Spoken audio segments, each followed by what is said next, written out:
light is a form of energy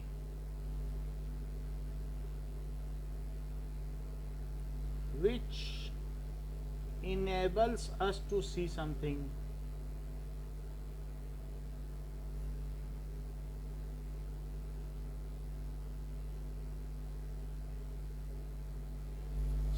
जब भी light किसी ऑब्जेक्ट से टकरा कर हमारी आंखों में आती, मान लीजिए लाइट इससे टक्कर होकर के हमारी आइज में आ गई, then it produce sensation in our optical nerves. तो यहाँ से लाइट आ गई। Now so when light falls on any object, तो जब किसी भी चीज पर गिरेगी, then some of its colours are absorb, इसके कुछ कलर एब्जॉर्ब हो जाएंगे, and rest are reflected. Some of its colours, क्या आप मुझे बता सकते हैं लाइट में कौन कौन से कलर्स होते हैं? विबग्योर, ये चीज है। मान लीजिए कि ओके, अगर मान लीजिए उसके वॉयलेट कलर ये सारे एब्जॉर्ब हो गए, किसी में वॉयलेट कलर एब्जॉर्ब हो गया, इंडिगो कलर एब्जॉर्ब हो गया, ब्लू कलर एब्जॉर्ब हो गया, ये सारा एब्जॉर्ब हो गया, तो अब वो चीज़ हमें किस कलर की दिखेगी? मान लो वॉयलेट कलर एब्जॉर्ब हो गया सारा, और इंडिगो एब्जॉर्ब हो गया, और रेड एब्जॉर्ब हो गया, तो अब हमें कैसी दिखेगी? ये तो आपको बताना है ना कि ये तीन कलर उसके एब्जॉर्ब हो गए हैं, तो अब हमें वो कोई भी चीज़ है ये उस ऑब्जेक्ट ने एब्जॉर्ब कर लिए। Now the object will be looking, क्या जो बच गया है उसका कॉम्प्लीमेंट्री कलर, उस कलर के कॉम्बिनेशन की वो चीज़ दिखेगी। यानी जैसे रेड हो गया, ऑरेंज हो गया, अब ये सब बच गया ना उसमें, तो जो कलर एब्जॉर्ब नहीं हुए क्या वही हमारी आंखों तक पहुंचेंगे? बताएं। And in this way we will receive, तो इनका जो भी कॉम्बिनेशन होगा that we will see. Whatever colours are not absorb and coming to our eyes, तो ये जैसे हमने इसमें आपको बता दिया कि ये तीनों कलर एब्जॉर्ब हो गए, तो ये चारों एब्जॉर्ब हो गए, ग्रीन भी एब्जॉर्ब हो गया, तो ये हो गया एब्जॉर्ब। और जो रिफ्लेक्टेड है वो कौन कौन से हुए? रिफ्लेक्टेड। सो जो रिफ्लेक्ट हुए वही तो हमारी आंखों तक पहुंचेंगे, और वो हमको ऑरेंज रेड दिखेगी कि नहीं? सो एब्जॉर्ब का मतलब कोई भी चीज़ है तो उसमें वो चीज़, जैसे अगर हमें कोई चीज़ रेड दिख रही है तो इसका मतलब क्या समझते हो? हमें कोई चीज़ रेड दिख रही है, इसका मतलब है कि उसने रेड के अलावा सारे कलर एब्जॉर्ब कर लिए हैं, और आपके पास कौन सा कलर भेजा जा रहा है आंखों में? रेड। तो इसमें कैसी लाइट टकराई थी बताओ? क्या वाइट लाइट टकराई है, ट्यूब लाइट? और फिर इसने रेड आपको दे दिया और बाकी अपने अंदर छिपा लिए, दबा लिए, एब्जॉर्ब कर लिए। तो कोई भी चीज़ क्या है कि एब्जॉर्ब करती है। जैसे आपके स्कूटर की काली गद्दी है या स्कूटी की, तो वो जो काली गद्दी है स्कूटी की, क्या वो सारे कलर एब्जॉर्ब कर लेती है? बताओ। अब तभी तो कोई कलर नहीं आता, इस पे जो भी चीज़ पड़ती है वो सब एब्जॉर्ब कर लेती, तभी तो वो हमें कैसी दिखती है? ब्लैक। लेकिन कोई भी चीज अगर कलर्ड दिख रही है तो इसका मतलब है इसने क्या किया? रेड के अलावा सब एब्जॉर्ब कर लिया। अच्छा, वाइट, कोई चीज वाइट हमें दिख रही है तो ये पेज वाइट दिख रहा है, इसका मतलब क्या है कि क्या इस पेज ने जितने भी कलर थे वो सारे के सारे जो इस पर पड़े सब रिफ्लेक्ट कर दिए? तो जो वाइट पेज है उसने तो सब रिफ्लेक्ट कर दिया, तो जो हमारी आंखों पे कलर आया क्या वो भी वाइट आया? तो इस तरीके से कोई भी ऑब्जेक्ट है तो उसमें जब लाइट टकराती है, then some of its colours are absorbed by it, तो some of its component colours, कैसे कलर्स, लाइट किसकी बनी है, कुछ ना कुछ कलर की मिल के बनी है, तो वो उसके कौन से कलर हुए, component colours. So some of its component colours are absorbed by it and rest is reflected, बाकी रिफ्लेक्ट कर दिया गया, या बाउंस्ड बैक. जैसे जमीन पे गेंद मारो तो क्या बाउंस बैक होती है, वापस लौटती है, ठीक है. इट रीचेस टू अवर आई, और ये कहाँ पहुंचेगी, अवर आई. अच्छा, हमारे आई में क्या है, क्या जो आई है उसके पीछे में ये आई बॉल है, और इसमें से लाइट गई तो पीछे क्या है बताइए, क्या पीछे ऑप्टिक नर्व्स हैं, और ये रेटिना है जिस पर ये गिरी.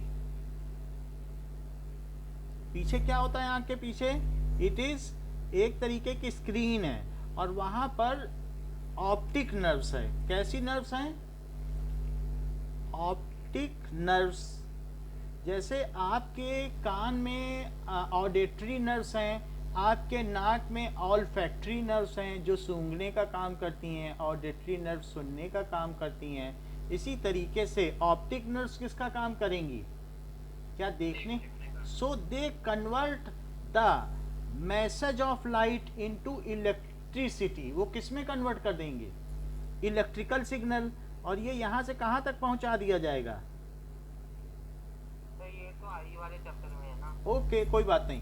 Then it is send to brain, तो ये कहाँ भेज दिया जाएगा, ब्रेन के पास, and brain interpret along with its color. So when ये हमारी आई पे पहुंचा, now लाइट एनर्जी किस में कन्वर्ट हो गई, is converted into electrical signals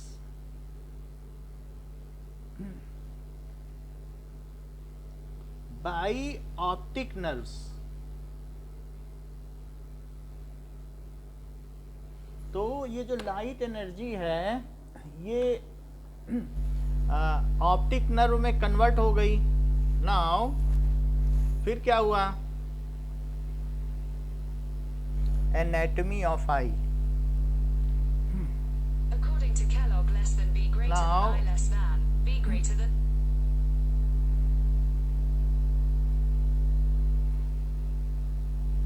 real human आई. अब देखिए, According to Britannica, the eye is made up of 3 coats, which enclose the optic.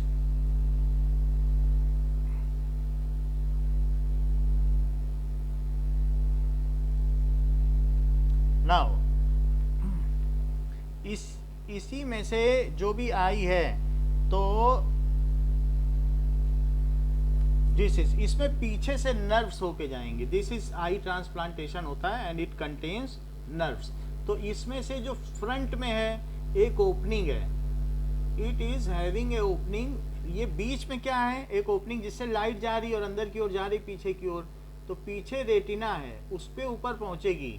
Okay, just I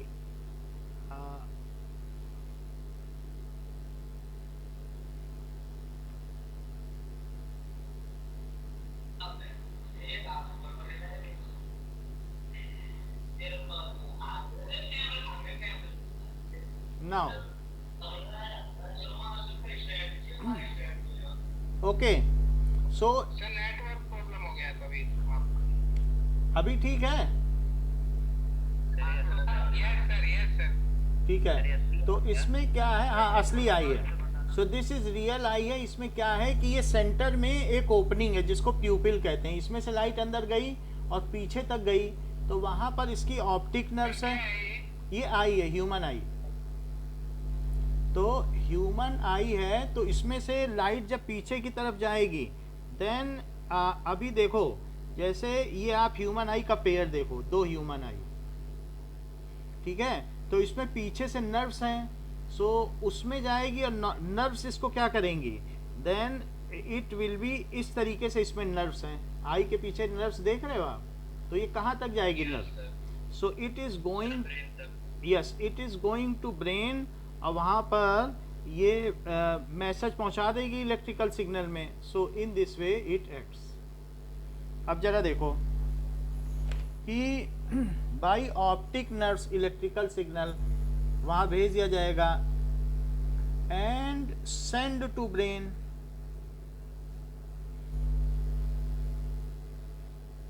brain interpret कर लेगा. ब्रेन इंटरप्रेट द ऑब्जेक्ट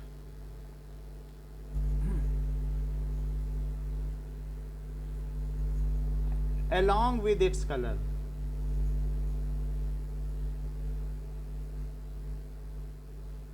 इतनी बात हो गई. अब जरा देखिए नाउ ईशान के में क्या चल रहा है इनका. ये देखो कि लाइट दो तरीके की होती है. कौन कौन सी तरीके की होती है? So light has two nature.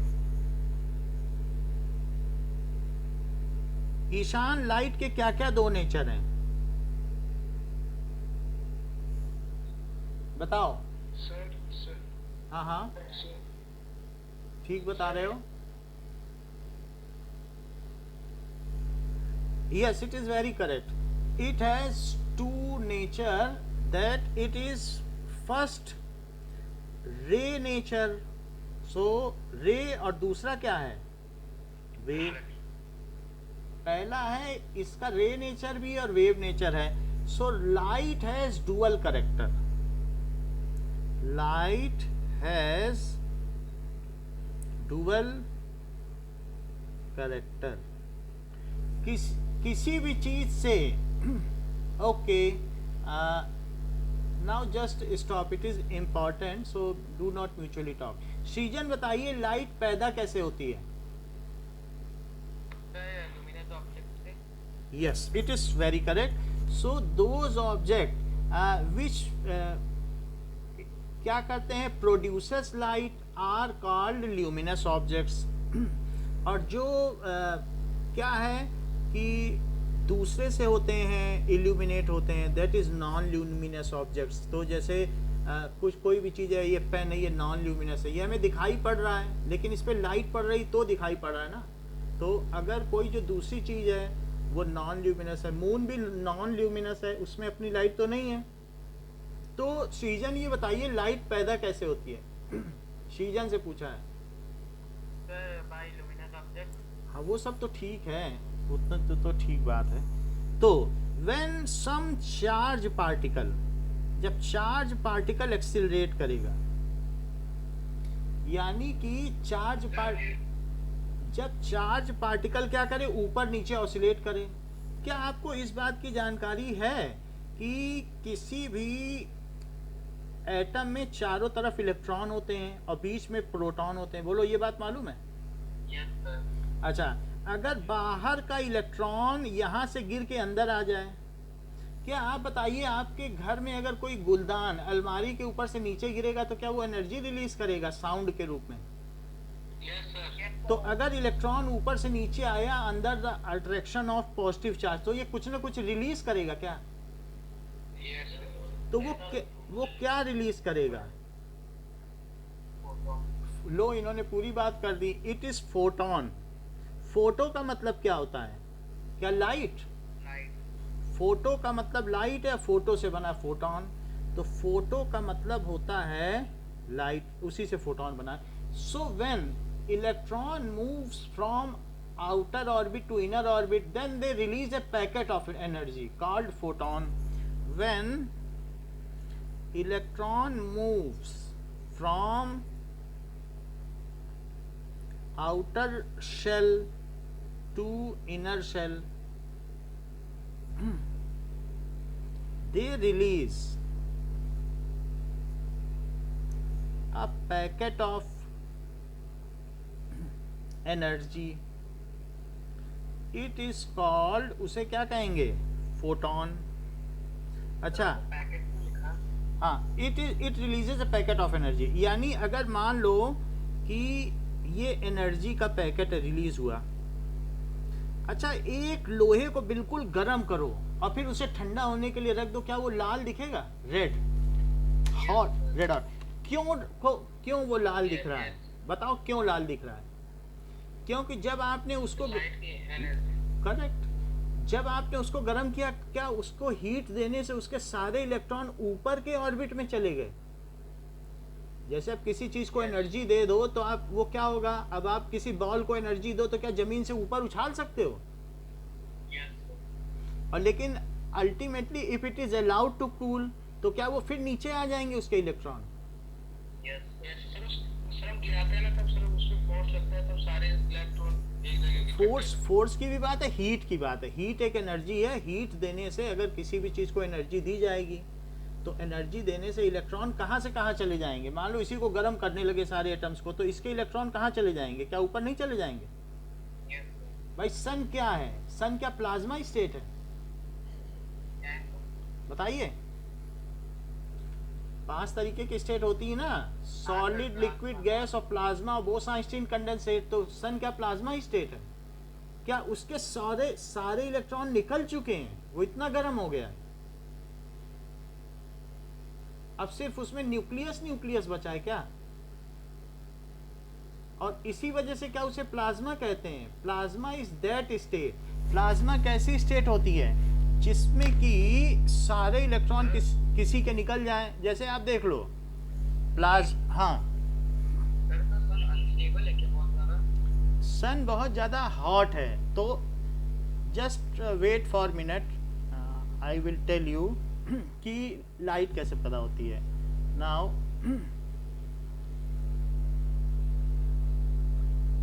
Plasma ball, तो लेट अस सी कि प्लाज्मा स्टेट क्या होती है। तो इस चीज को हम देख लें। दोस्तों ये है प्लाज्मा लाइट, जो कि बहुत कमाल की चीज होती है। आई डोंट नो आपको पता है या नहीं, लेकिन ये कुछ इस तरीके की लाइट आती प्लाज्मा है। ये दो हैं हमारे कोचिंग में, लगाते हैं बिजली हमने में, आपको तो दिखाया होगा या नहीं कमाल पता नहीं की मुझे। चीज करती है। क्या तो करती जरा है इसे देखो। देख लें। मैंने इसको लगाया, आएगा मजा। ये देखो, ये लो। ये प्लाज्मा। और गाइस यहाँ पर आप लोग देख सकते हो कि क्या कमाल का नजारा यहाँ पर दिख रहा है। ये जो पूरा बॉल है, अब देखो, कमाल की चीज है। ये अपने आप में ही बहुत इंटरेस्टिंग है। अब इसमें देखिए, बल्ब के पास में ये जो है नॉर्मल CFL है। देखो ये पावर में भी कुछ कनेक्ट नहीं है। और ये बस ऐसे ही अगर आप CFL बल्ब है। ले जाओगे, हमारे कोचिंग में 2 रखे हैं। पावर नहीं है, कुछ नहीं दिया, जो भी हो रहा है वो सब सच होगा। तो देखना क्या होगा, बहुत मजेदार चीज होगी। देखियो बल्ब जल जाता है इसके पास। यहाँ पर गाइस जो CFL है ये एक बल्ब जल जाएगा, ये ट्यूब लाइट लो तो जल जाएगा प्लाज्मा बॉल के पास। हमने क्या किया है, हमने सिंपली CFL को इसके पास लाया है और ये जल जाती है। अरे वाह यार, एक बार लाइट्स ऑन करो जरा। देखो यहाँ पर ये सिर्फ एक नॉर्मल CFL है। देखो ये बिजली में लगती है। अच्छा, अब हम देखेंगे। बैटरी वाली नहीं है, बजाज। चलो, प्लाज्मा बॉल आपने देख ली। हमने आपको ये बात बताई कि प्लाज्मा स्टेट क्या होती है। जो सन है वो प्लाज्मा स्टेट है। तो सन में सारे क्या क्या हैं? क्या सन में सब H+ हैं? उसके सारे इलेक्ट्रॉन निकल चुके हैं क्या? हाइड्रोजन है। तो ये प्लाज्मा स्टेट है। और इसी तरीके से अगर किसी भी चीज को एनर्जी दी जाए, क्या तो उसके इलेक्ट्रॉन ऊपर चले जाएंगे? बताएं। ठीक है, आपस में बात ना करें। ये 600 से 800 रुपए का मिलता है बाजार में, और लोग डेकोरेटिव पर्पस के लिए भी लेते हैं। अब ये देखिए, तो दिस इज ये ऊपर चला जाएगा और फिर जब लौटेगा अलाउड टू कूल, तो क्या वो लाइट एमिट करेगा? तो when any hot object is allowed to cool then it emits light. और लाइट किस फॉर्म में एमिट होती है? क्या it is in form of photon या packet of energy? Yes, it releases in a packet of energy, photon. अच्छा, ये photon क्या होते हैं? क्या पार्टिकुलेट हैं, पार्टिकल हैं? पैकेट है तो पार्टिकल हुआ ना। सो इसका ये पार्टिकल है, पार्टिकल नेचर हो गया लाइट का। लेकिन ये चलते कैसे हैं, आगे कैसे बढ़ते हैं? क्या वेव की तरह बढ़ते हैं? कभी आपने देखा है कि कभी अगर विंटर में लकड़ी जलाई जाती है तो उसमें से चिंगारी निकलती है और वेव की तरह बढ़ती है और दूर छिटक जाती है, तो कैसे कैसे लहराती हुई जाती है। बिल्कुल फोटोन उसी तरीके से है। वो चिंगारी निकली और लहराते हुए जाके गायब हो गई। तो उसी तरीके से light is a particle but it travels like, कैसे चलती है? वेव। और when it encounters some material object, मान लो ये इलेक्ट्रॉन से ये टकराई, तो अब ये इलेक्ट्रॉन भी किसी ऑर्बिट में होगा ना। अगर ये लाइट टकरा गई तो अब बताओ ये इलेक्ट्रॉन को क्या करेगी? क्या इसको ये हायर ऑर्बिट में पहुंचा देगी? इसको एनर्जी मिल गई, अब इलेक्ट्रॉन क्या करेगा? क्या ऊंची कक्षा में चला जाएगा, हायर ऑर्बिट? किसी भी चीज को, भाई बॉल को एनर्जी दे दो तो क्या उछल नहीं जाती, धरती से दूर नहीं चली जाती? सर बोलो। सर फोटॉन इलेक्ट्रॉन के अंदर होते हैं सर। फोटॉन बस एक पैकेट ऑफ एनर्जी है, जैसे एनर्जी का एक पैकेट है। लाइट कुछ नहीं है। लाइट अगर आपके हाथ में गिर रही है तो इसका मतलब है मिलियंस ऑफ फोटॉन आपके हाथ में गिर रहे हैं, बहुत सारे पार्टिकल आपके हाथ में चोट कर रहे हैं। तो packet of energy are falling on your hand. Light का भी एक प्रेशर होता है, वो अगली क्लास में आप लोग पढ़ लोगे कि लाइट भी हाथ में प्रेशर डालती है, और कितने मिलियंस ऑफ फोटॉन्स हाथ में गिर रहे हैं जिस पर भी लाइट पड़ेगी। अच्छा ये बताओ ये फोटॉन निकला कैसे होगा? क्या जब यहाँ पर इलेक्ट्रॉन ऊपर से नीचे गिरा होगा तो उसने क्या निकाला होगा? क्या एनर्जी रिलीज की होगी? और यही अगर मान लो किसी दूसरे इलेक्ट्रॉन को मिल जाए तो क्या ऊपर चला जाएगा? Yes sir. तो इलेक्ट्रॉन के नीचे जाने से चूंकि वो अट्रैक्ट हुआ, एक फोटॉन निकला, लेकिन वही फोटॉन जब किसी से मिला तो उसकी मृत्यु हो गई। उसने अपनी एनर्जी इसको दे दी, बोला अब हम चल रहे हैं, विदा लेते हैं, तुम एनर्जी रखो। क्योंकि वो तो एनर्जी का पैकेट है। वो अगर हमारे हाथ को एनर्जी दे दे तो फोटॉन कहाँ रहा? लाइट हमारे हाथ में गिरेगी, धूप सेकने जाते हो तो पूरी बॉडी में क्या होती है? सन बास्किंग होती है कि नहीं? बास्किंग का मतलब धूप सेकना। तो वो सारे फोटॉन हमारी बॉडी में गिरते हैं, हमको एनर्जी दे देते हैं और खत्म हो जाते हैं। सो फोटॉन या light it takes birth as particle, travels as wave and dies as particle when interacts with material object। जब किसी भी वस्तु से वो टकराता है तो उसकी मृत्यु कैसी होती है? पार्टिकल की तरह। तो बताओ इसका पार्टिकल नेचर माना जाएगा कि वेव, कि दोनों? दोनों। ये चीज आपके इसमें लिखी हुई है कि इट इज डुअल नेचर। देख लो क्या लिखा है इसमें कि ये वेव नेचर भी है। Yes sir. लिखा है कि नहीं? लाइट इज नेचर ऑफ एक। सो इट इज वेव नेचर। तो लाइट, तो फोटॉन में क्या हुआ बताइए कि दोनों कंसीडर करें या फिर वेव कंसीडर करें सर? वो अब हम बताने जाएंगे। इतना अभी आपने समझ लिया ना कि फोटॉन के दो नेचर कौन कौन से। Yes sir. तो जो फोटॉन की लाइट की 10 प्रॉपर्टी जो है वो वेव पार्टिकल नेचर से बताई जाती है। 5 प्रॉपर्टी ऐसी हैं जो वेव नेचर से बताई जा सकती है। टोटल 15 प्रॉपर्टी हैं लाइट की, जैसे refraction, reflection, diffraction, interference, photo electric effect, ठीक है, डिस्पर्सन, ये सारी लाइट की प्रॉपर्टी हैं। स्कैटरिंग। तो अभी हम आपको बता देते हैं कि कौन सी वेव से आएगी, कौन सी किससे आएगी, और इन दोनों में क्या अंतर है। तो लेकिन भाई अभी सभी चीज बताएंगे आपको। तो आप ये समझ गए ना कि photon takes birth as a particle. Photon takes birth as particle. अच्छा, लकड़ी के अंदर भी इलेक्ट्रॉन होते हैं क्या? सभी में होते हैं, लेकिन वो मूव नहीं करते हैं, वो टाइटली बॉन्ड होते हैं। जो नॉन मेटल्स हैं उसमें फ्री इलेक्ट्रॉन नहीं होते हैं, जबकि मेटल में इलेक्ट्रॉन सी मॉडल होता है। Photon takes birth as particle, travels as wave, and when it interacts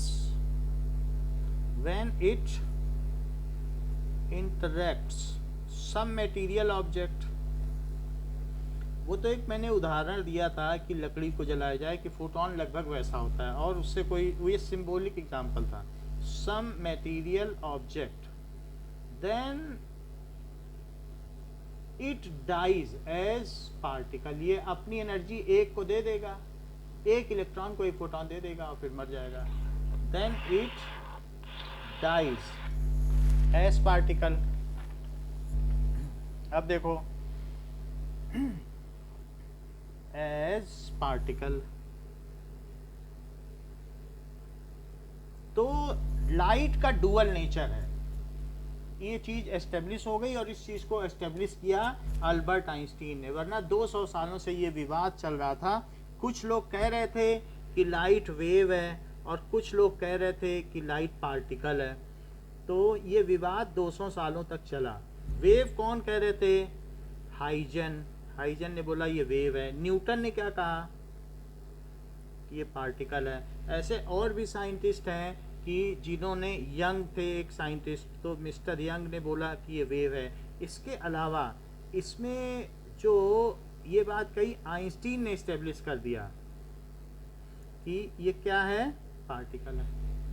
अच्छा अब जरा देखो कि इसके क्या क्या नेचर हैं। What is reflection? When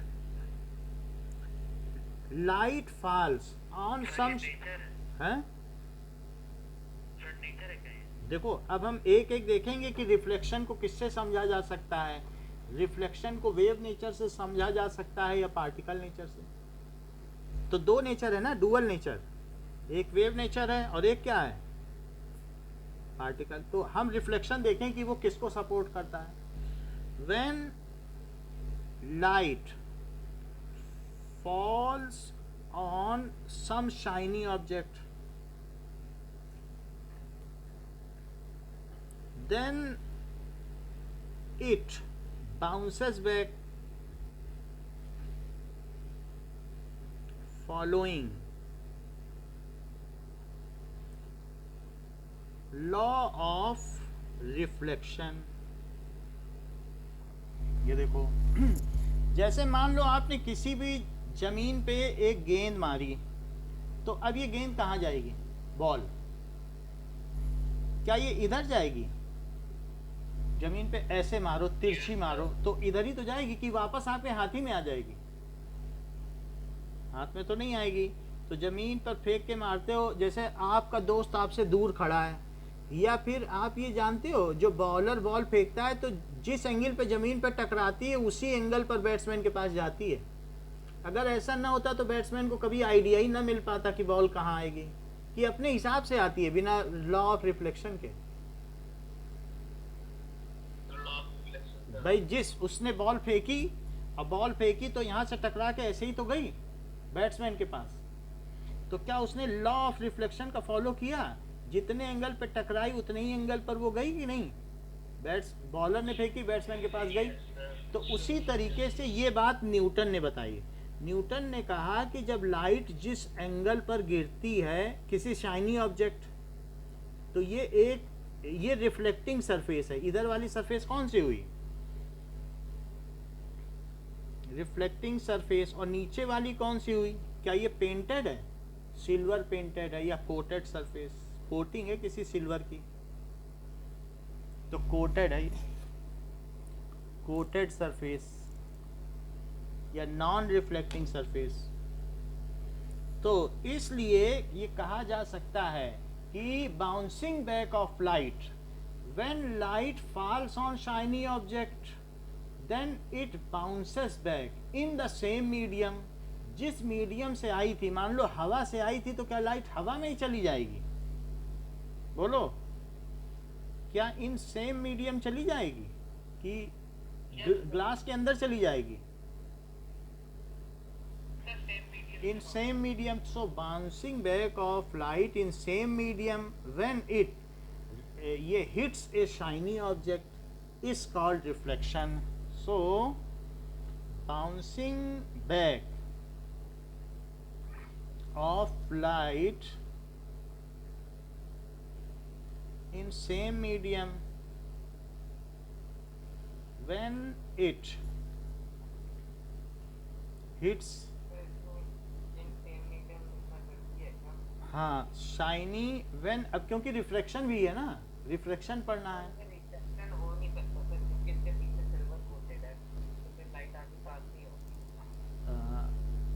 Bouncing back of light in same medium when it hits a shiny object is called reflection, देखो लिखा तो जाता है, ये जो है सेंटेंस को ज़्यादा क्लियर करता है। सो इट, ये किसको रेकमेंड करता है? क्या ये पार्टिकल नेचर को बताता है? बोलो। Yes sir. Particle nature. अच्छा, दूसरी चीज रिफ्रैक्शन क्या है? ये जैसे मान लो कि आप कभी मुंबई सीएसटी गए हो क्या? Mumbai CST railway station local train में सफर किए हो?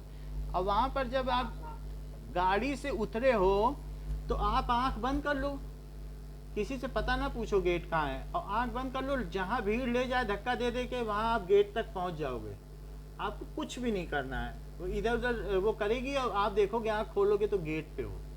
ऐसा है, तो वहां पर ऐसा होता है। तो उसी तरीके से वो कोई सिंक्रोनाइज्ड मूवमेंट नहीं है, लेकिन जब परेड चलती है तो क्या आपकी आंखें अट्रैक्ट होती हैं? परेड हो रही है, देखें जरा, जहां मूवमेंट सिंक्रोनस होते हैं वहां आंखें अट्रैक्ट होती है।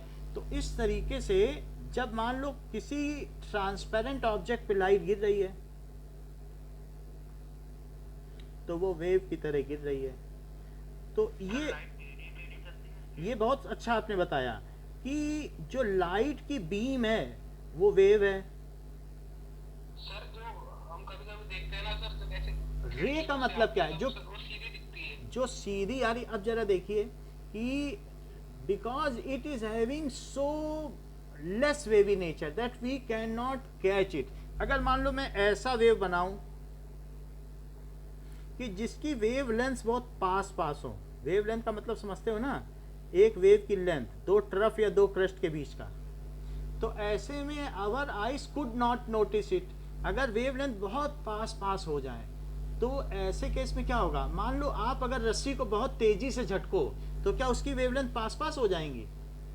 हाँ सर। जैसे ये मदर्स वॉम्ब है और इसमें बेबी पल रहा है ये।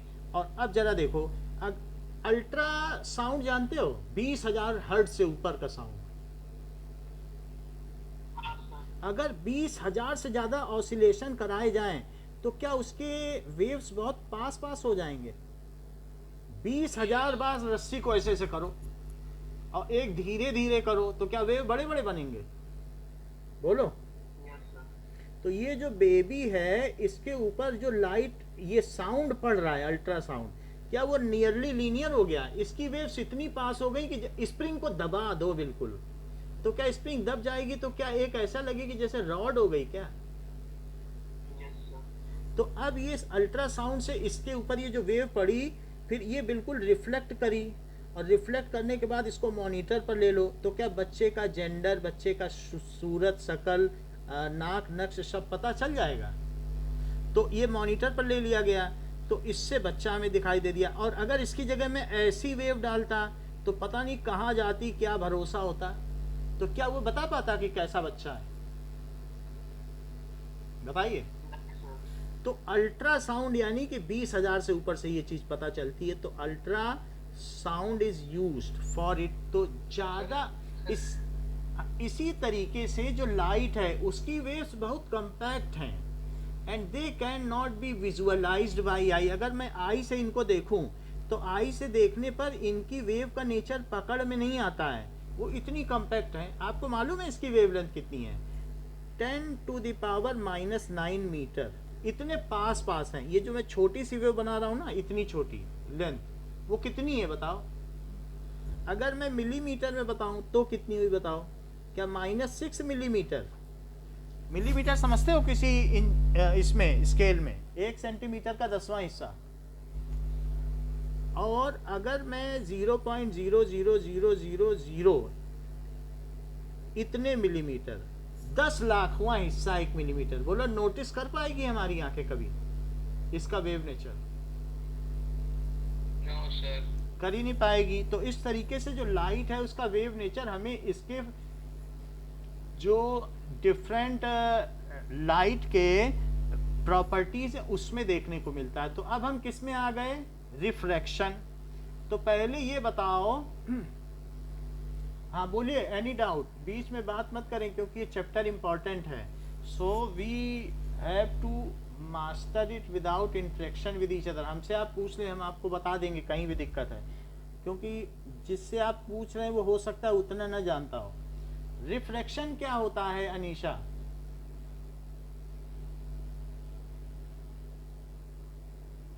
ओके ईशान, हाँ बोलो अनीशा.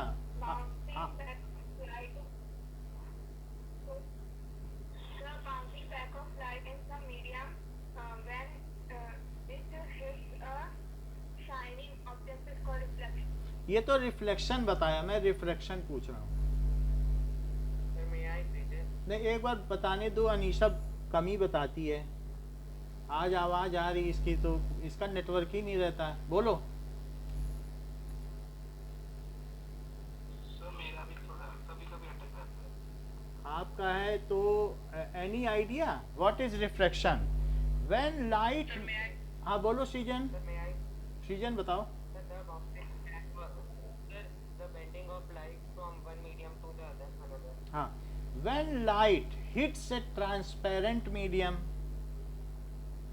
when मीटर तो 10 के पावर -3 होगा ना. -6 किया ना, इसमें हमने 1000 से मल्टीप्लाई कर दिया तो -6 हो गया. एक मीटर में 1000 मिलीमीटर होता है ना, 100 सेंटीमीटर 1000 मिलीमीटर. सो अगर आप ऐसा समझ लें 10 टू द पावर -9 मीटर इसकी वेवलेंथ है, और यहाँ लिखो, नीचे लिखो 1 मीटर और ऊपर लिखो 1000 मिलीमीटर. ऐसे कर लो, मीटर से मीटर कट गया तो क्या बन गया?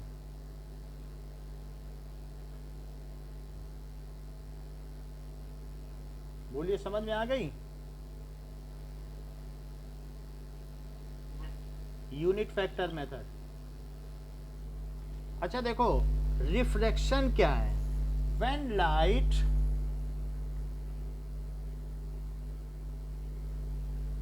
ठीक है, ये hits a transparent medium,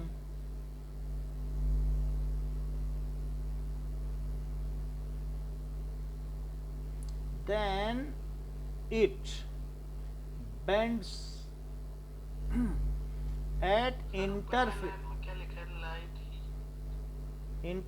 When light hits a transparent medium, तो वो bends at interface from its original path. तो जब वो टकराती है तो इंटरफेस किसको कहते हैं? क्या जहां दो मीडियम मिलते हैं उसको इंटरफेस कहते हैं? इंटरफेस. तो मान लो ये एयर है और नीचे क्या है? ये ग्लास है, एयर और ग्लास.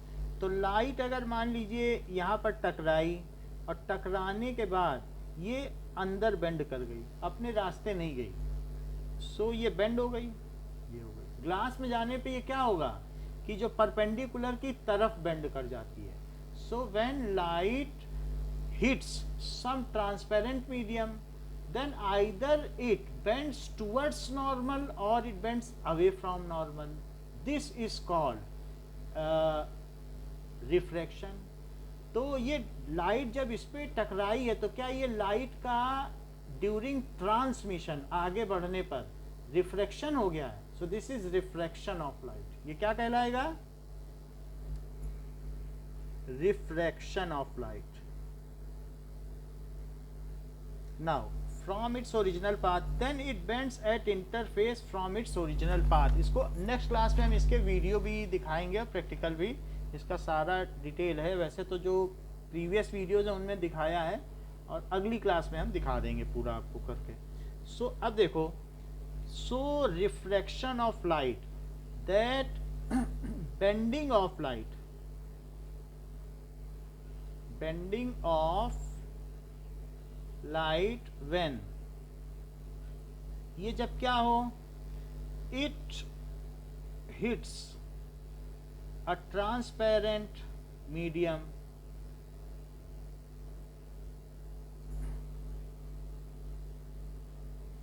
is called, उसे क्या कहेंगे? रिफ्रैक्शन.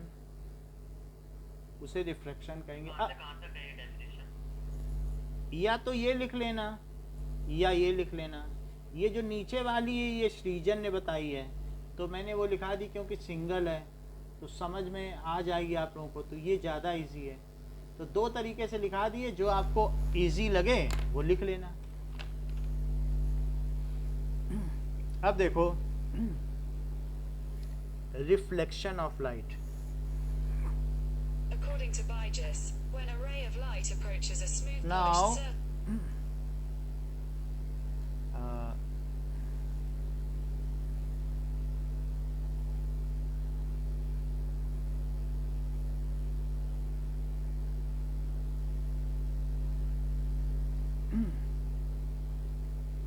जैसे मान लीजिए किसी भी मीडियम पर या मिरर पर लाइट पड़ती है, तो वो जिस एंगल पर आई है उसी एंगल पर ये क्या होती है, रिफ्लेक्ट हो जाती है, अगर परपेंडिकुलर खींचा जाए। और एक होता है रिफ्रैक्शन। लाइट अगर मान लो किसी ग्लास स्लैब से जाए, तो क्या वो अपने ओरिजिनल पाथ से बेंड हो गई है? यस सर, तो ये जो बेंडिंग हो रही है इसे क्या कहोगे, क्या रिफ्रैक्शन? यस सर, और फिर जब ये बाहर निकली उसको कहते हैं इमर्ज हुई। यहाँ से लाइट एंटर की, इंसिडेंट, इसको कहते हैं इंसिडेंट रे, ट्रांसमिटेड रे, इमर्जेंट रे। तीन चीजें दिखाई हैं। पहली कौन सी है बताओ? जब गिरी है इंसिडेंट रे, फिर ट्रांसमिटेड रे, ट्रांसमिट हो रही है, और ये जो बाहर निकली उसे क्या कहोगे, इमर्जेंट रे। ट्रांसमिशन का मतलब आगे बढ़ गई, दूसरे मीडियम में चली गई, ट्रांसमिट हो गई। क्या बोल सकते हैं? रिफ्लेक्टेड रे बोलो। तो ये जो चीज हमने आपको दिखाई, क्या इस एक रेक्टेंगुलर ग्लास स्लैब, क्या आपने रेक्टेंगुलर ग्लास स्लैब देखा है कभी?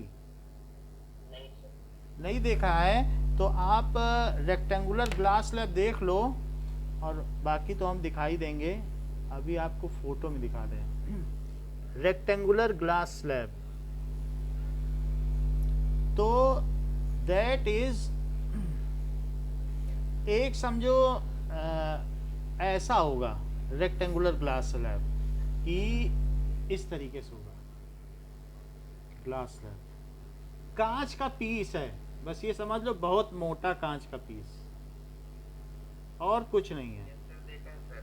ठीक है, तो कहीं पर एक इससे आइडिया लग जाएगा ये कांच का बस पीस है यस सर, और कुछ नहीं है।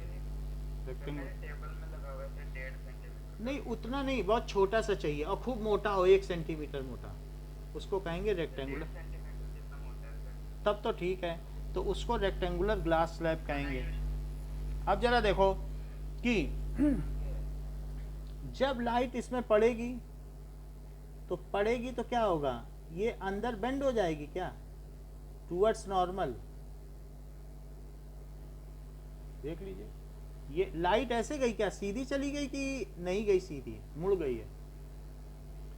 बताओ, सीधी गई है क्या कि अंदर दब गई है?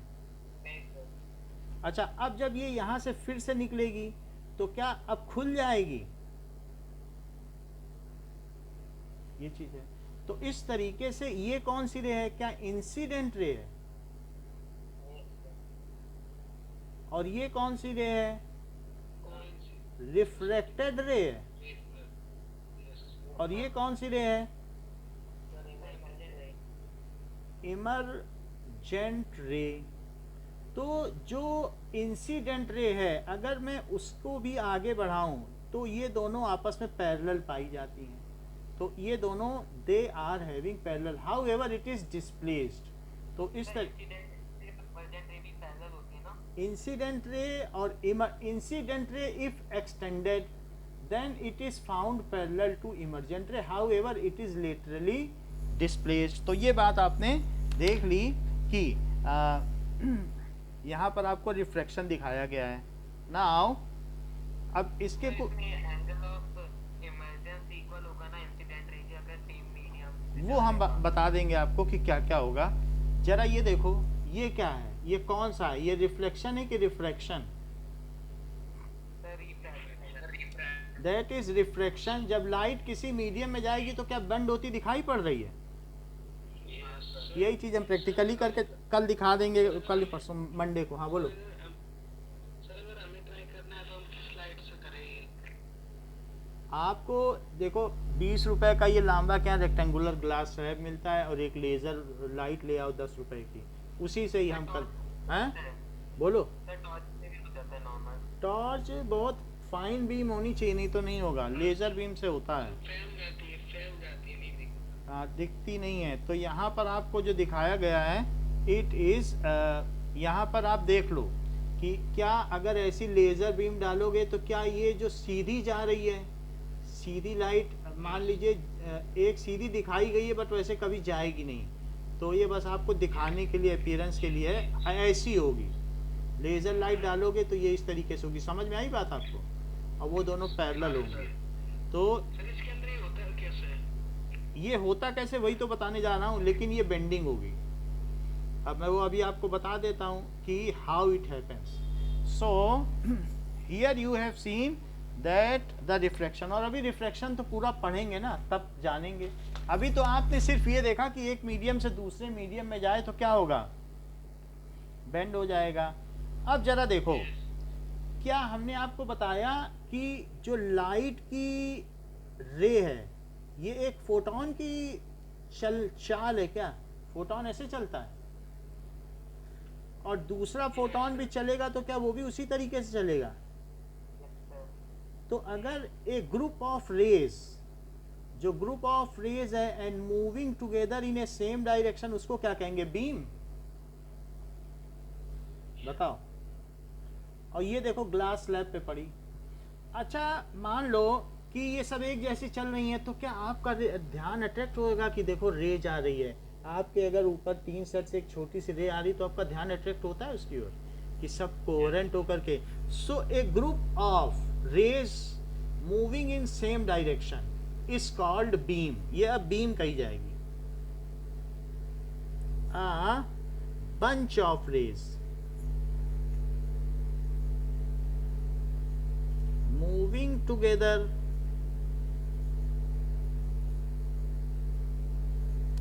in same direction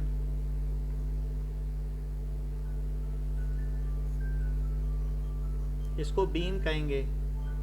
अच्छा ये बताओ, सबसे पहले पहुंचा, अगर एक आदमी दौड़ते दौड़ते सड़क पे दौड़ रहा है, एयर है, तो एयर में लाइट तेज चलती कि ग्लास में?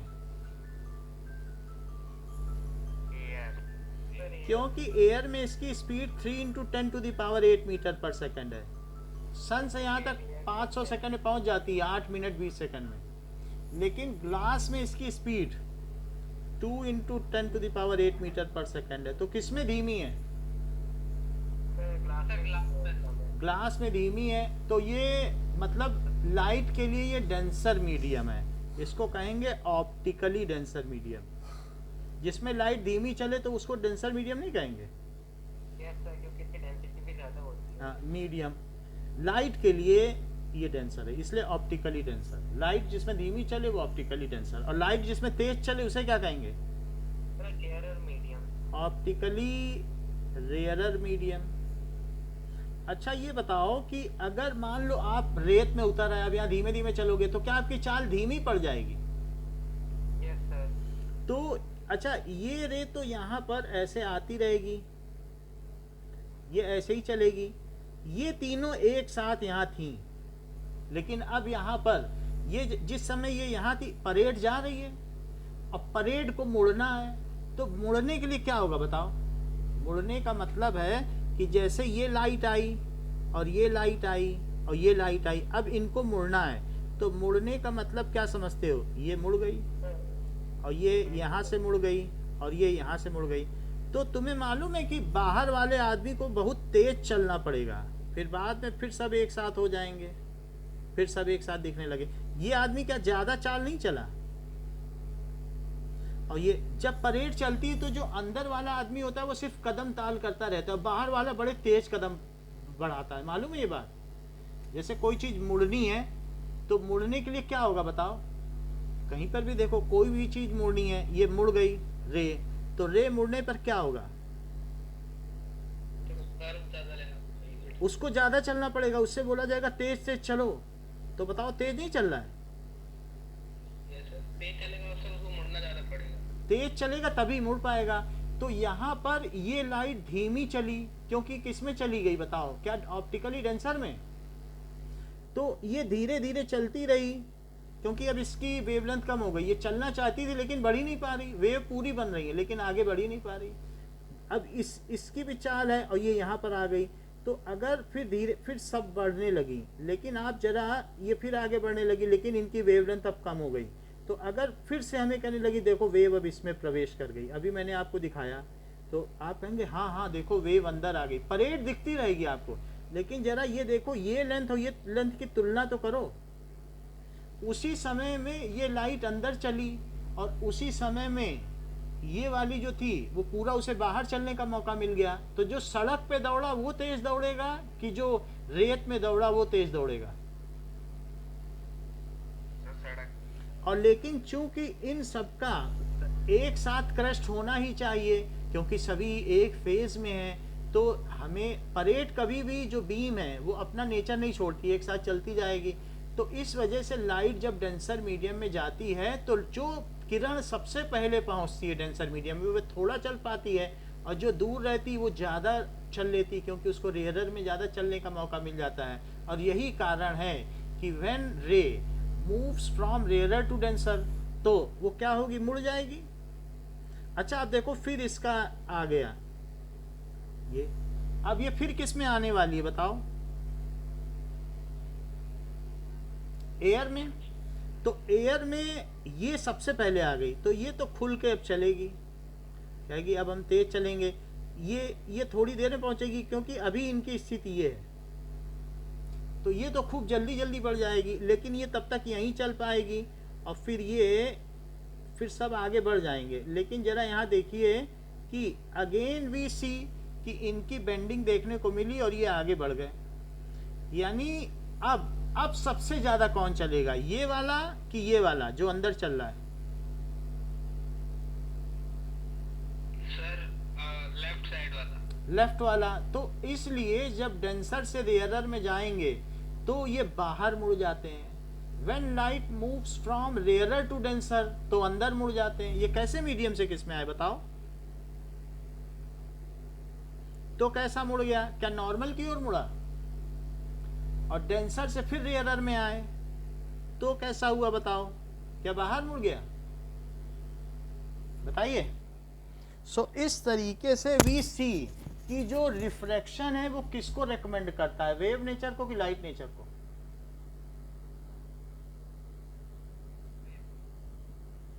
जो रिफ्रैक्शन है वो वेव को रेकमेंड करता है। तो यू कैन से कि refraction recommends wave nature.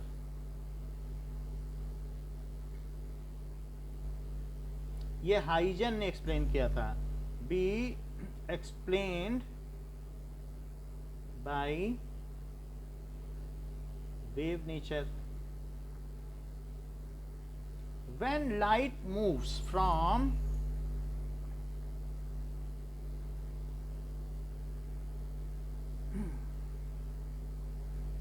rarer to denser medium, Anisa sentence पूरा करो। When light moves from rarer to denser medium, पूरा करिए।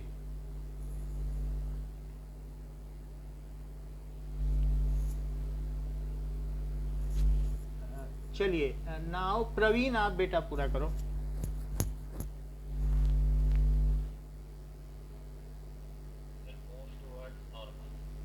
Then it bends towards normal. Okay. And Smith, if light moves from denser to rarer medium, तब क्या होगा? Bends towards outer. हाँ, bends away from normal. Then it bends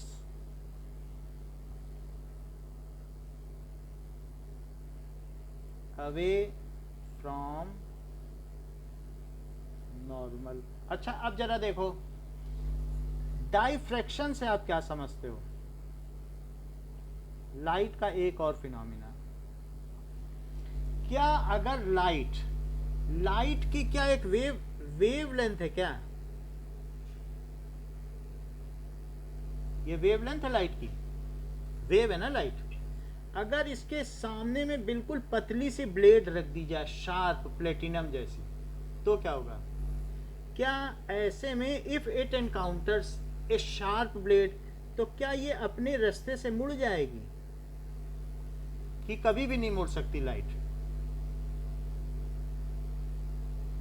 बताओ। Sir क्या sir? Light अगर किसी ब्लेड के कॉर्नर पे हिट हो, ये ब्लेड है, तो क्या लाइट ब्लेड के एंड पे हिट होगी जो ब्लेड इसकी वेवलेंथ से पतली हो? मतलब मान लो लाइट की ये वेवलेंथ है, बहुत बड़ा करके दिखा रहा हूं, और इसकी ब्लेड अगर ऐसी है, ब्लेड इतनी ही मोटी है, वेवलेंथ से छोटी। वेवलेंथ कहां से कहां तक होती है? क्या इसी को वेवलेंथ कहते हैं? लैम्बडा, क्रस्ट से क्रस्ट तक। बोलो, एक वेव की लेंथ क्या होती है? 9th में पढ़ा है कि नहीं? जहां से शुरू हो लाइट, ये वेव, और फिर उसी फेज में वहां फिर आ जाए, तो उसे क्या कहते हैं? वेवलेंथ कहते हैं कि नहीं? या ट्रफ से ट्रफ तक, इसको भी वेवलेंथ कहते हैं, एक वेव की लेंथ। अच्छा, लाइट जब किसी ऑब्जेक्ट से इनकाउंटर करे, टकराए, जो उसकी वेवलेंथ इतनी बड़ी है और इसकी थिकनेस क्या वेवलेंथ से कम है क्या? तो ये क्या करेगी लाइट? ये बेंड हो जाएगी। इसको मैं दूसरी तरीके से बताता हूं। इस चीज को डाइफ्रैक्शन कहते हैं। लाइट के मुड़ने को क्या कहते हैं? डाइफ्रैक्शन। जैसे मान लो, अभी बताता हूं कि अस्मित बैठे हैं सृजन के पीछे, ऐसा है, और ये साउंड वेव है। साउंड वेव की वेवलेंथ कितनी होती है बताओ? क्या 1 मीटर होती है? इतना तो सभी जानते हैं, साउंड हमने 9th में पढ़ा है कि साउंड की वेवलेंथ कितनी होती है, बताओ? 1 मीटर की होती है। तो अगर मान लो कि यहां पर सृजन का सर आ गया और सृजन बैठे हैं, सृजन, तो अब मान लीजिए सृजन यहां पर बैठे हैं, तो ये देखो, तो क्या इनके पीछे अस्मित बैठे हैं, तो वहां तक लाइट मुड़ के पहुंच जाएगी, ये साउंड, और उनको सुनाई पड़ जाएगा जो हम बोल रहे हैं? बताइए। Yes sir. क्यों सुनाई पड़ जाएगा? क्योंकि सृजन से टकराते हुए साउंड मुड़ गया और अस्मित ने सुन लिया। तो अस्मित भी बैठे थे, बट अस्मित ने सुन लिया क्योंकि वो मुड़ गया। अच्छा, अब जरा देखो, क्या आप मेहरानगढ़ के किले की दीवार देखे हो? कितनी मोटी है? वो 1.5 मीटर मोटी है, और तुम यहां से कितना भी चिल्ला लो, यहां से आप जितना चाहो चिल्ला लो, और यहां दोस्त को खड़ा कर दो या नगाड़े बजा लो, जो चाहो सो कर लो, लाउड स्पीकर चला लो, और मजाल है सृजन अस्मित की बात सुन ले, क्योंकि ये इतनी मोटी है, जो साउंड वेव से ज्यादा इसकी थिकनेस है क्या? तो बताओ, ये किसी प्रकार से मुड़ पाएगी? या ये देख लो, मान लीजिए ये इतनी मोटी दीवार है और ये वेव आ रही है, तो ऐसे केस में इसका किसी भी तरीके से मुड़ना हो पाएगा कि ये इसी में डेटिन्यूएट हो जाएगी, इसका क्षय हो जाएगा, ये धीरे धीरे इसी में डेटिन्यूएट हो जाएगी, चली जाएगी, मुड़ तो नहीं पाएगी ना, यहाँ पहुंच ही नहीं पाएगी। और यही दीवार अगर पतली होती तो मुड़ जाती। समझ में आ गई बात? तो एक कमरे की आवाज दूसरे कमरे के लोग क्यों सुन लेते हैं बताओ? सृजन अपने कमरे में बोलेगा तो उसकी बहन उसके बगल वाले कमरे में सुन लेगी क्या? कैसे सुन लेगी? क्या उसके जो बीच की दीवार है वो कितनी मोटी, क्या 1 मीटर से ज्यादा मोटी है? काम होगा सर। अच्छा, तो उसी तरीके से अगर लाइट किसी बहुत थिक ऑब्जेक्ट से इनकाउंटर करे तो कभी मुड़ पाएगी कि सिर्फ इसी से टकरा के निकल जाएगी? लेकिन यहां ब्लेड रख दो तो क्या होगा बताइए? So let us see diffraction of light. Now diffraction of light through a sharp blade. तो अब हम ये देखें कि लाइट का मुड़ जाना, when it encounters any object then it is called diffraction of light.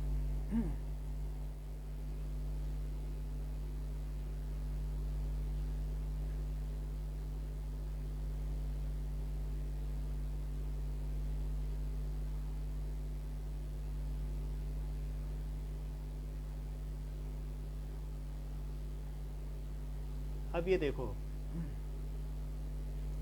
कि ये जो चीज है इसमें ब्लेड के किनारे किनारे आपको बहुत सारी स्ट्रिप्स दिख रही हैं, तो उसमें लेजर लाइट फेंकी गई है, लेकिन उसमें क्या हुआ है कि लाइट मुड़कर आगे पहुंच गई। इसमें आप ये समझिए कि that is light has bend at the corners, क्योंकि शार्प ब्लेड थी। Now there are more examples of bending of light, कि अगर शार्प ऑब्जेक्ट से इसे डाला जाए देन इट बेंड्स।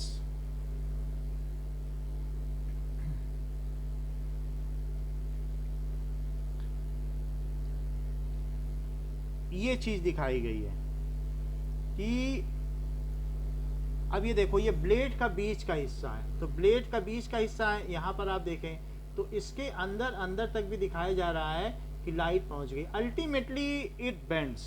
तो what is bending of light? अगर इसको शार्प ऑब्जेक्ट से किया जाए देन इट बेंड्स, ठीक है, when light encounters A sharp object. अभी आप अपने घर का एक्सपेरिमेंट देखो, जब लाइट आपके घर के ऊपर के टीन शेड में पड़ी, 9th में आपने पढ़ा है, तो क्या ये टीन शेड का ये जो होल था बहुत छोटा था क्या? और लाइट ऐसे आनी चाहिए थी, बिना मुड़े आती तो आती, बोलो ऐसे आनी चाहिए थी कि नहीं? लेकिन क्या लाइट ऐसे आ जाती है और धीरे धीरे कोण बड़ा कर देती है? तो क्यों ऐसा करती है? क्योंकि जो टीन शेड है वो काफी शार्प है, तो जो लाइट ऐसे आनी चाहिए थी वो ऐसे नहीं आई, इसके आगे उसने कोण बना दिया। क्यों मुड़ गई बताओ? क्या ये डाइफ्रैक्शन नहीं है? रोजमर्रा के जीवन का यही तो डाइफ्रैक्शन आप देखते हो कि नहीं? सो it is bending of light, नहीं तो उसी साइज में आती। सो दिस इज डाइफ्रैक्शन। ये बताओ किसको ये कर रहा है recommend? Bending of light when it encounters any sharp object lesser than it's wavelength. Sharp बोलो या ना बोलो नहीं चलेगा, लेकिन क्या बोलना जरूरी है बताओ? हाँ, whose thickness is lesser than its wavelength. So bending of light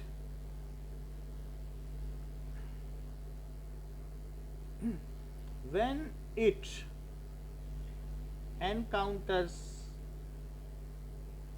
an object having thickness lesser than its wavelength is called, इसे प्रकाश का विवर्तन कहते हैं, डाइफ्रैक्शन। अभी तक मैं परावर्तन, अपवर्तन और विवर्तन आपको बता चुका हूं, तो ये डाइफ्रैक्शन आपने देख लिया। अच्छा, अब एक और चीज देखिए, इट रेकमेंड्स, ये किसको रेकमेंड करती है? पार्टिकल नेचर की वेव को, क्योंकि वेवलेंथ की बात आ गई। वेवलेंथ किसमें होती है? समझ में नहीं आया, आपने बताया था ना दीवार। हाँ, तो मतलब अगर दीवार मोटी है तो दीवार मोटी होने पर जब दीवार से ये टकराएगा तो इसी में ये इसकी सारी एनर्जी खत्म हो जाएगी, या यहीं पर नष्ट हो जाएगी, और फिर आगे चले या ना चले या कुछ बिल्कुल वो हो जाएगी। लेकिन अगर दीवार पतली, बोलो नीचे जो समझाया था ना सर, हाँ, ये ये ना ये टीन शेड है, जो आपके घर के ऊपर में टिन शेड होता है, तो टिन शेड में जब लाइट पड़ी किसी अंधेरे कमरे में, तो उस अंधेरे कमरे में जमीन पर क्या हुआ? अंधेरे कमरे में जितना छोटा होल था और जमीन पे जितना बड़ा रोशनी का वो बना, वो ज्यादा बड़ा था। उतना ही बड़ा नहीं बना जितना छोटा होल था। होल तो 1 mm का था और नीचे जो बना वो 10 mm का बना। क्यों 10 mm का बना? अगर लाइट सीधी चलती थी तो सीधी चलती, बोलो। तो ऐसा आप लोग देखते हो, नहीं तो घर में देख लेना कभी कमरा अंधेरा करके और उसमें बिल्कुल छोटा सा छेद कहीं से लाइट आती हो, जिसके घर में वो आसानी से ऐसे कमरे मिल जाएंगे। तो आप देख लेना, ये टॉर्च है, मोबाइल की लाइट से भी हो जाता है। किसी भी कैसे भी आप देख लेना, आपको ये पता चल जाएगा। ये रोजमर्रा हम लोग देखते हैं कि जहाँ पर टीन शेड होता है, ये किसी गरीब के घर चले जाना जहाँ टीन शेड हो। तो चौथा देखिए, इंटरफेरेंस।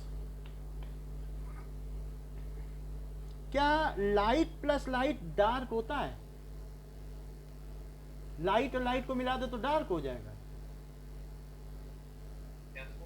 हाँ बिल्कुल ठीक, इन्होंने कह दिया ईशान ने। सो ये कैसे होता है? ईशान ने जो बताया, सीजन एक्सप्लेन करो कैसे इन्होंने बताया कि लाइट में लाइट मिल जाए और डार्क बन जाए। बताओ ये ईशान क्या कहना चाहते हैं, बताओ।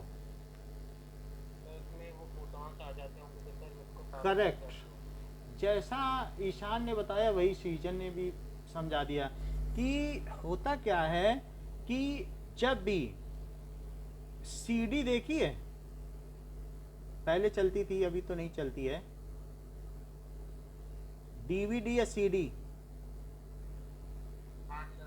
अच्छा, उसमें एक लाइट ऊपर की सरफेस पे गिरे और लौट जाए, और एक लाइट ऊपर तो प्लास्टिक होता है ना और नीचे सिल्वर कोटेड होता है कि नहीं?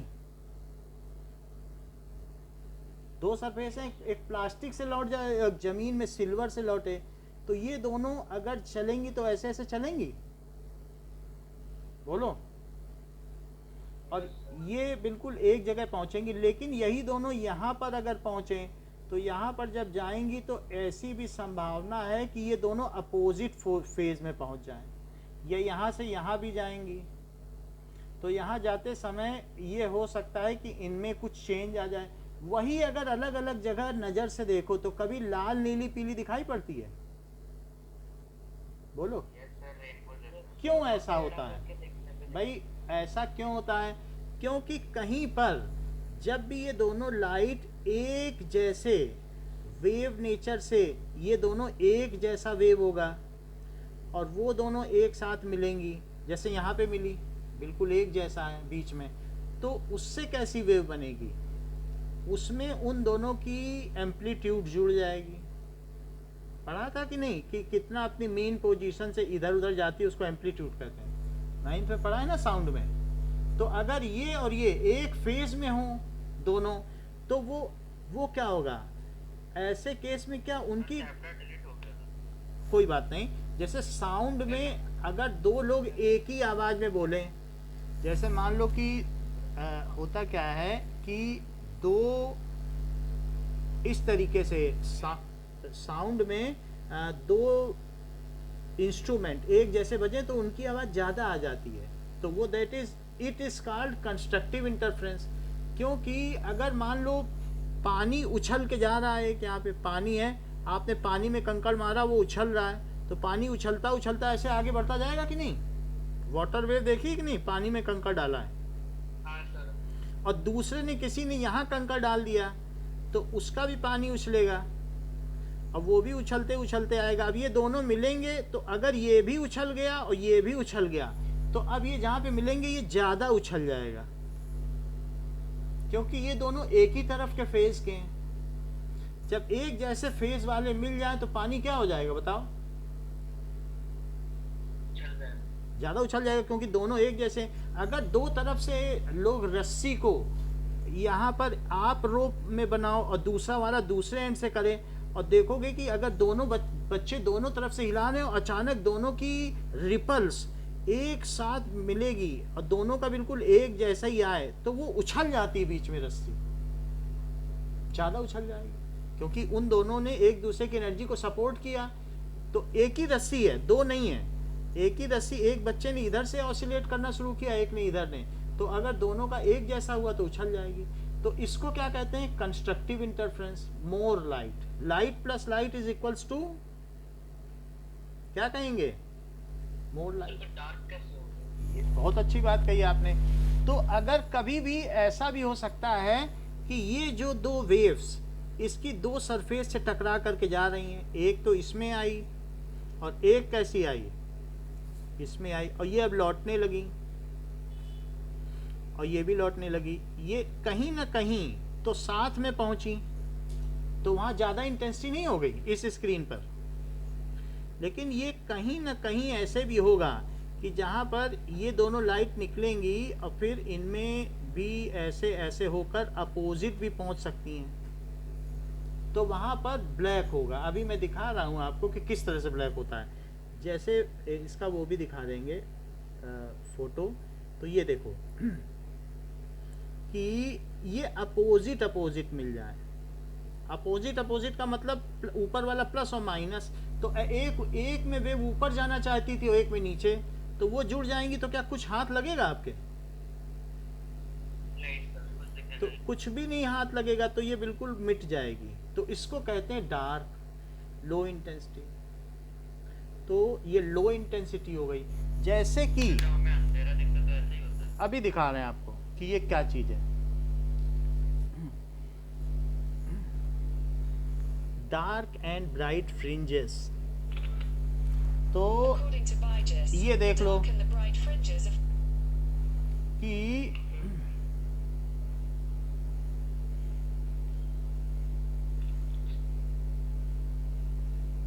अरे यार मैं तो टकराया हो। fringes in headlight of car.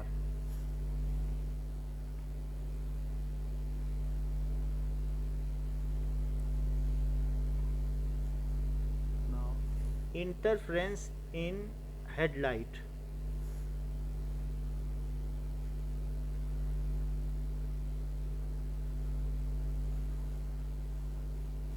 Okay. Diffraction in headlight of car.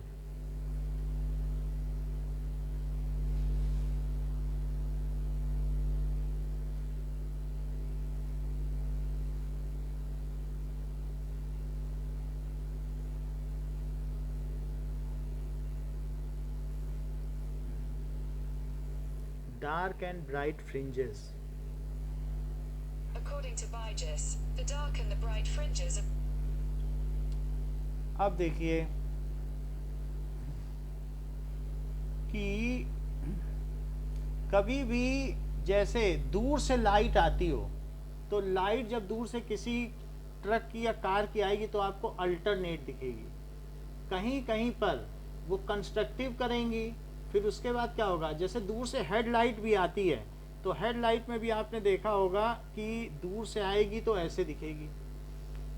समझ में आई बात कि नहीं?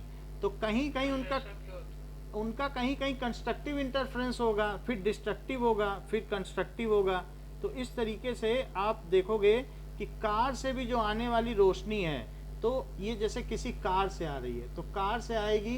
कभी भी आप रात को चल के देखो, तो रात को अगर ऐसा है तो कहीं कहीं एक जैसे फेज में मिलेंगे, फिर अगली जगह क्या होगा, उनके बीच में आधे कदम की दूरी हो जाएगी और फिर उनके बीच में एक कदम की दूरी हो जाएगी। तो इस तरीके से ये अलग अलग अल्टरनेट फ्रिंजेस बनेंगी। मेरा कहने का मतलब है कि वही दो लाइट अगर साथ में मिल रही हैं, तो साथ में मिलने का मतलब है यहाँ से चली, तो अब ये देखो यहाँ पहुँची। ये दो अलग अलग सरफेस है, तो दोनों सरफेस से यहाँ भी पहुँच गई। तो इस सरफेस पे यहाँ पर पहुँचने में ये देखो, ठीक है, तो कितने का अंतर पड़ गया। मान लीजिए यहाँ पर पहुँचने में एक वेव बनी, दो वेव बनी, तीन वेव बनी, तीन बन गई। और दूसरे में क्या हुई, एक वेव बनी, दो वेव बनी, और तीसरी न बन पाई, आधी बनी। तो क्या उल्टी नहीं मिली? एक नीचे से गई, एक ऊपर से। तो बताओ यहाँ डार्क होगा कि वाइट? तो यहाँ पे डार्क होगा, लेकिन अगर अलग कहीं पे देखो, क्योंकि अब ये वेव यहाँ भी जाएंगी, तो अब ये वेव मान लीजिए यहाँ सीधी सीधी जा रही है, टकरा कर यहाँ गई, सीधी गई है जैसे भी, तो ऐसे केस में ये जितनी भी वेव यहाँ बनेंगी उतनी ही वेव इसकी बनेंगी, तो यहाँ क्या आएगा, ब्राइट। और ऐसा ही नहीं है, ब्राइट डार्क अल्टरनेट होगी, क्योंकि इनके बीच में पाथ का डिफरेंस होता जाएगा। तो ये जो इंटरफ्रेंस है, क्या आपने देखा है कि जो मोर पंख है वो ऐसे चमकता क्यों है? क्योंकि यस, जो पीकॉक्स फेदर है, इट हैज वैक्स, इसके ऊपर क्या होता है, पीकॉक्स फेदर। तो जब भी लाइट दो सरफेसेस से टकरा के जाएगी, फेदर हैज वैक्स, तो इसलिए जो पीकॉक का फेदर है वो, उसमें क्या होगा कि उस फेदर में दो तरफ से, एक ऊपर वैक्स से टकरा के जाएगी और नीचे उसके बेस से, तो अलग अलग तरफ नजर घुमाओगे तो क्या इंटरफ्रेंस नहीं होगा? Feather has wax cuticle, vaccine cuticle on it, so it produces. कभी पानी में पेट्रोल गिरा देखा है और उससे अलग अलग रंग निकलते हैं, तो क्यों ऐसा होता है? क्या जो लाइट रिफ्लेक्ट होती है वो दो सरफेस से होगी, या पानी में तेल गिरा देखा है? तो ऐसा आपने देखा होगा ना कई बार कि अलग अलग एंगल से अलग अलग कलर दिख रहे हैं। So it produces interference. तो इंटरफ्रेंस कैसा पैटर्न है बताइए? इंटरफ्रेंस किसको रेकमेंड करता है?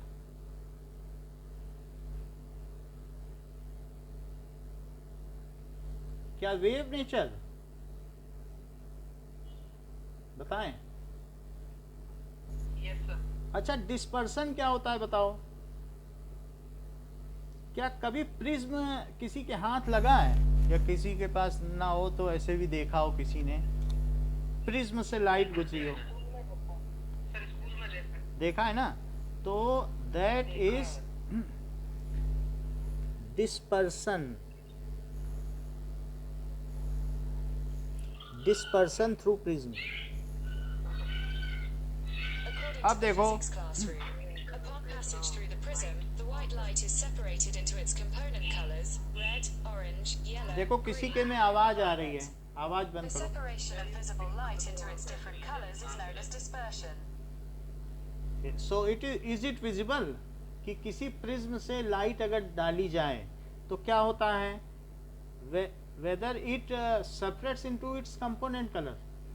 तो प्रिज्म से लाइट डाली जा रही है and it is getting separated, किसी भी प्रिज्म से, प्रिज्म में लाइट पड़ी और क्लियर दिखा दें तो देन इट सेपरेट्स। ये प्रिज्म है, प्रिज्म यहाँ बहुत क्लियर दिख रहा है, ये ट्रायंगुलर प्रिज्म है, और लाइट अगर इसमें गिरेगी तो कैसी हो जा रही है, क्या इसके कंपोनेंट कलर में टूट जा रही है?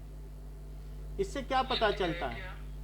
इससे ये पता चलता है कि व्हाइट लाइट का अपना कोई कलर नहीं होता, और ये 7 कलर से मिलकर बनी होती है। And when it passes through prism, तो क्या प्रिज्म में सबकी चाल अलग अलग हो जाती है? जैसे मान लो 7 आदमी रोड पे एक जैसे चलें, और बालू में चलने पे एक आदमी के गठिया में, घुटने में दर्द हो, वो अलग चाल से चलने लगे, दूसरा अलग चाल से चलने लगे, तो क्या सब अलग अलग एंगल पे मुड़ जाएंगे? बताओ। सो प्रिज्म एक ऐसा कंपोनेंट है, जबकि जो रेक्टेंगुलर स्लैब है उसने ऐसा भेद नहीं किया था, लेकिन प्रिज्म क्या होता है, बहुत ज्यादा एंगल का डिफरेंस कर देता है। तो different colour travel with different speed, hence bend at different angles and get separated। समझ में आ गई बात कि जो अलग अलग कलर हैं सबकी अलग अलग वेवलेंथ है, तो सब अलग अलग तरीके से उनकी वेवलेंथ में चेंज आएगा। हमने देखा था कि नहीं कि जब दूसरे मीडियम में कोई चीज जाती है तो उसकी वेवलेंथ बदल जाती है, यहाँ देखा था। पहले देखो कितनी ज्यादा थी और फिर कम हो गई कि नहीं वेवलेंथ, बताओ। छोटी छोटी वेव हो गई कि नहीं? तो इस तरीके से व्हाट इज डिस्पर्सन? डिस्पर्सन का मतलब है splitting of white light into its component colour. That is splitting of white light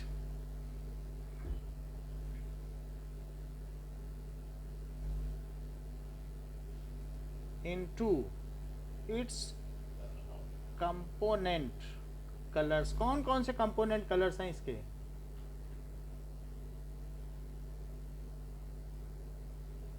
when it passes through, तो ये किस चीज को रेकमेंड करती है, वेव नेचर की particle nature? Wave through prism, क्योंकि सबकी वेवलेंथ बदल जाएगी। As all component travel with different speed so they bent at different angle. As all components travel at different speed and bend at different angle। ठीक है, तो मान लीजिए ये ट्रायंगुलर प्रिज्म है जिसका सबसे आगे का फेज हम दिखा रहे हैं। वैसे तो प्रिज्म ऐसे होगा और इसका ये पीछे का भी फेज होगा, तो ये है प्रिज्म। तो अगर देखा जाए तो प्रिज्म में हम इस तरीके से देखें, सिर्फ एक फेज, पीछे वाला ना बनाएं, सिर्फ आप समझिए वो पीछे का फेज है, इतना ही रखो। अब प्रिज्म में क्या किया जाए? प्रिज्म में यहां से व्हाइट लाइट आई। अच्छा एक बात बताओ, एक पैदल वॉकिंग कर रहा है और एक चल रहा है, बहुत दौड़ रहा है, तो किसकी चाल में ज्यादा फर्क पड़ेगा? जैसे मान लो आपके घर में पापा आपसे क्या कहते हैं कि ब्लू लाइट में पढ़ो, ब्लू लाइट में पढ़ो कि रेड लाइट में पढ़ो। देखो तो ये रेड लाइट है, रेड लाइट है और ब्लू लाइट है, दोनों की वेवलेंथ में फर्क पता चल रहा है? बताइए, मतलब किसकी वेवलेंथ ज्यादा है? अच्छा ये देखो, ये ऑरेंज की वेवलेंथ है, उसकी और कम हो गई, और ऑरेंज से कम क्या होगी? तो येलो की है, और कम हो गई, और फिर उससे कम किसकी हो जाएगी? ग्रीन की हो जाएगी क्या? तो ये ग्रीन की हो गई और कम, और फिर उसके बाद ब्लू, और ब्लू से कम किसकी हो जाएगी? क्या इंडिगो की हो जाएगी?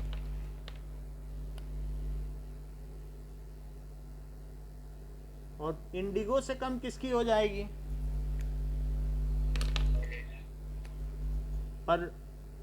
पर्पल की।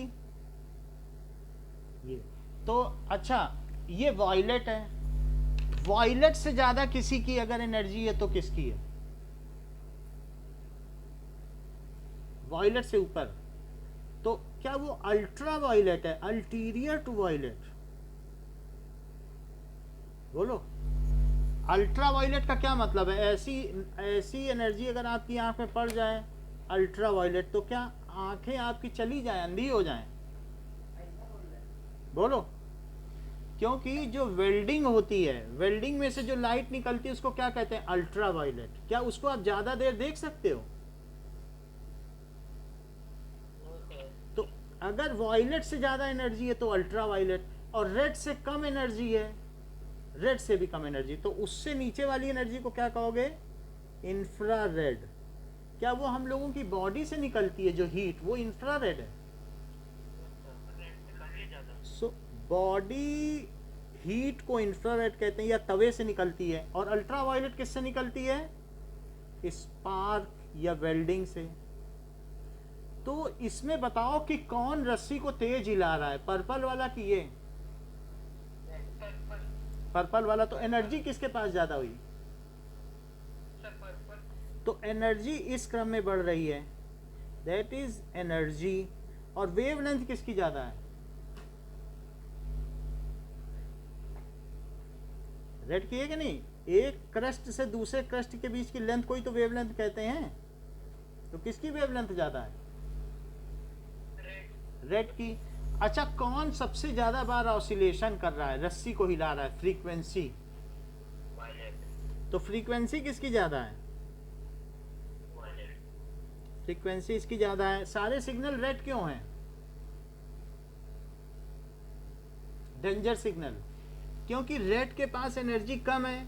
जब ये वातावरण से गुजरेगी तो कोई भी एटम का इलेक्ट्रॉन इतनी कम एनर्जी लेना चाहेगा?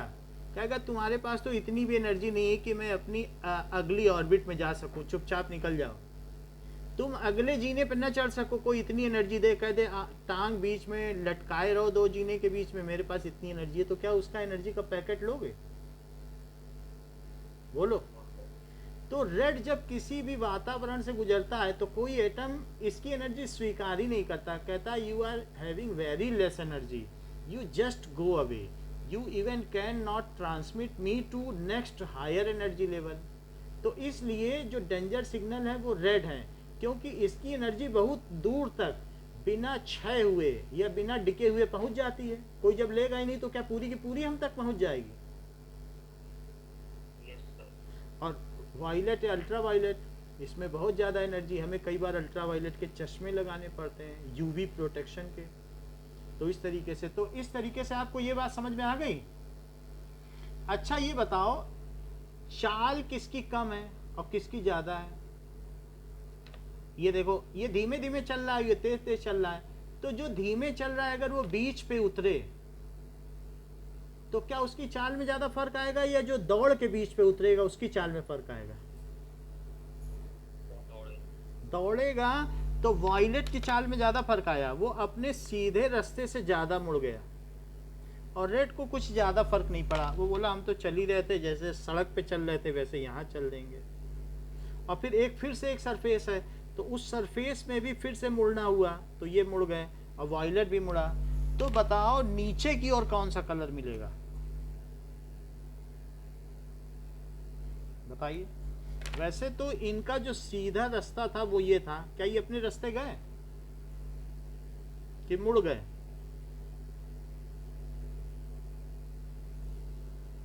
और बेंडिंग सबसे ज्यादा किसकी हुई? वायलेट की। तो क्या ऐसा यहां भी देखने को आ रहा है क्या, कि नहीं ऐसा नहीं आ रहा है? तो इसलिए जो फास्टेस्ट चल रहा था, जिसकी सबसे ज्यादा एनर्जी है, उसी में ज्यादा फर्क पड़ा।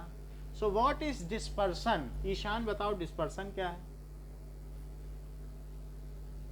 सर जब एक वाइट लाइट सर ऑब्जेक्ट से जाती है तो वो दोनों सेवन कलर्स में जाती है, अलग-अलग wavelength dispersion. Yes, it splits into its component color, it is called dispersion. Dispersion wave के किस नेचर को रिकमेंड करता है? ये लाइट के। Sir wave. यस, क्योंकि आप देख रहे हैं ये वेव लेंथ पे बेस्ड है, इसलिए ये वेव नेचर को रिकमेंड करता है। सो ये चीज है, इट रिकमेंड्स वेव नेचर।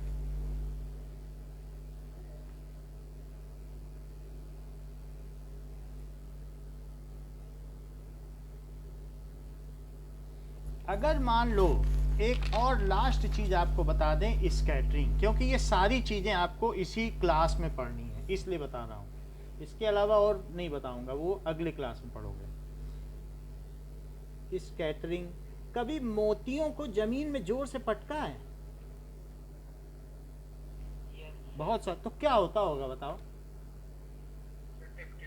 उछल जाएंगी। तो मान लो बहुत सारे फोटॉन किसी बड़े पार्टिकल से या एटम से टकरा जाएं, एटमॉस्फेयर के एटम से, जैसे CO2 से टकरा जाएं या वाटर मॉलिक्यूल से, तो ये फोटॉन अगर इस पे गिरेंगे तो क्या होगा? क्या ये अलग अलग दिशाओं में कहीं पर भी बाउंस बैक हो जाएंगे? कोई इधर जाएगा, कोई उधर जाएगा, कोई उधर जाएगा, तो इस तरीके से रैंडम डायरेक्शन में चले जाएंगे। तो इसको कहते हैं when light hits any object greater than its size, then it get scattered या dispersed in multi direction। इसको कहते हैं scattering। When light hits, किस पर हिट करेगी? an object, ऑब्जेक्ट का साइज देखो, क्या इसका साइज इसकी वेवलेंथ से बड़ा है? बोलो। Having size. और अगर उन्हीं मोतियों को आप किसी कांटेदार जमीन में डालो, पटको, तो भी क्या स्कैटरिंग होगी कि अंदर फंस जाएंगी। जमीन में बहुत सारी नीडल हो तब तो फंस जाएंगी ना, तब थोड़ी ना स्कैटर करेंगे। बोलो, फ्लैट सरफेस होनी चाहिए चौड़ी सी। So if light hits an object having wavelength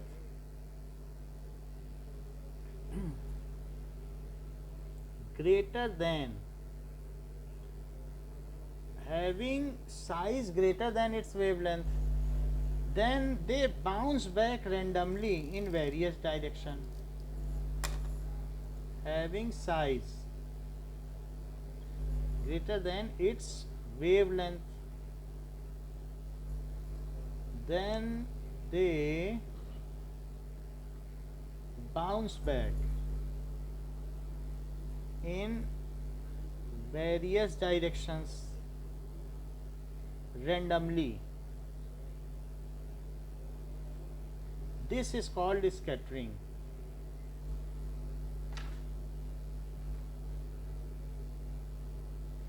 इसको स्कैटरिंग कहते हैं। स्कैटरिंग की वजह से हमारा स्काई ब्लू है और जो स्पेस है वो ब्लैक है, क्योंकि वहाँ कोई पार्टिकल ही नहीं है।